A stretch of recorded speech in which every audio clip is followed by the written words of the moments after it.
Everyone, welcome. तो आज हम करने वाले question number second from exercise 11.1। So question है a mixture of paint is prepared by mixing 1 part of red pigments with 8 part of base. कि एक mixture create किया जा रहा है जो कि पेंट का है, जैसे आप घर पे पेंट करवाते हैं ना वैसे।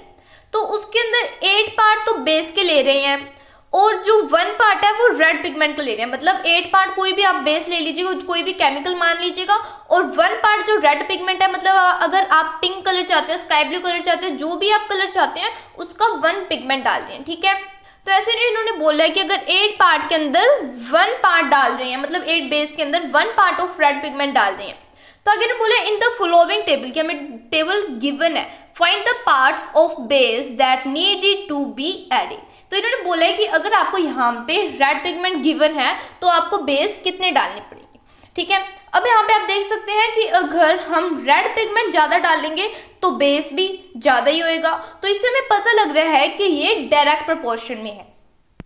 और आपको पता है अगर कुछ भी डायरेक्ट प्रोपोर्शन में होता है तो वो इक्वल होता है। ठीक है, तो अब हमें ये बात तो पता लग गई कि हम इस क्वेश्चन को किस तरीके से कर रहे हैं, बाय डायरेक्ट प्रोपोर्शन, क्योंकि हमने पता लगा लिया है कि ये डायरेक्ट प्रोपोर्शन ही है। ठीक है, तो डायरेक्ट प्रोपोर्शन में क्या होता है, x1 का रेशो, x1/1 का रेशो x2/2 के इक्वल होता है। और यहाँ पे x1/2 क्या है, तो यहाँ पे देखिए ये है हमारा x1 और ये है हमारा y1। लेट कर लिया हमने, ये x2y लेट कर लिया, ये y2, यहाँ x3y3 एंड यहाँ x4 और ये भी y4। ये अगर हम इसको x5 लेट करते हैं तो इसको y5। ठीक है, तो ये अब हमने लेट कर लिया है।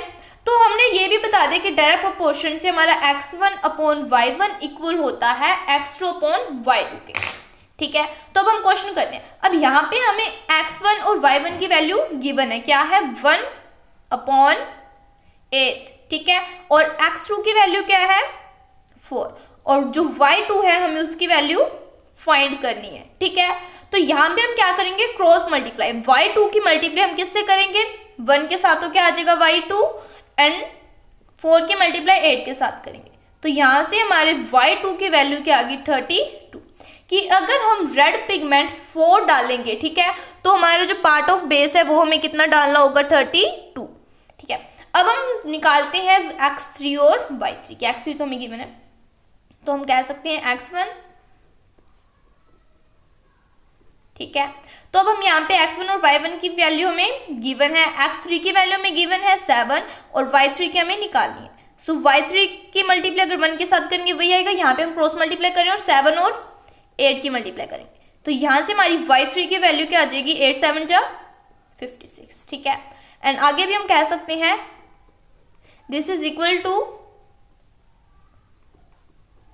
ठीक है, तो x1 और y1 की वैल्यू हमें क्या है, गिवन है, और x4 की वैल्यू हमें क्या गिवन है, 12, और y4 की हमें क्या वैल्यू गिवन नहीं है, तो हमें ये क्या करनी है, फाइंड करनी है। क्रॉस मल्टीप्लाई करेंगे y4 हो जाएगा, और 12 की मल्टीप्लाई 8 के साथ करेंगे, और 12 8 से कितना होता है, 96। ठीक है, तो अब हम यहीं पे कर लेते हैं।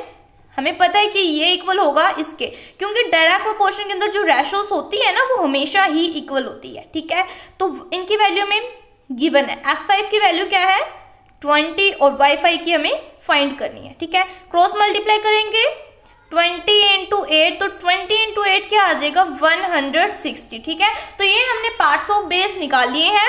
तो यहाँ पे हम इन्हें बोलेंगे hence the required values of basis are respectively means line wise. ठीक है, तो हम सबसे पहले हमने किसका निकाला था, इसका, तो हम इसका हमारे पास क्या था, 32, 56, 96 एंड 160। ठीक है, तो ये हमारी वैल्यूज निकली थी। Okay, so this is our question number second from exercise 11.1। Now let us move to the next question. Thanks for watching the video.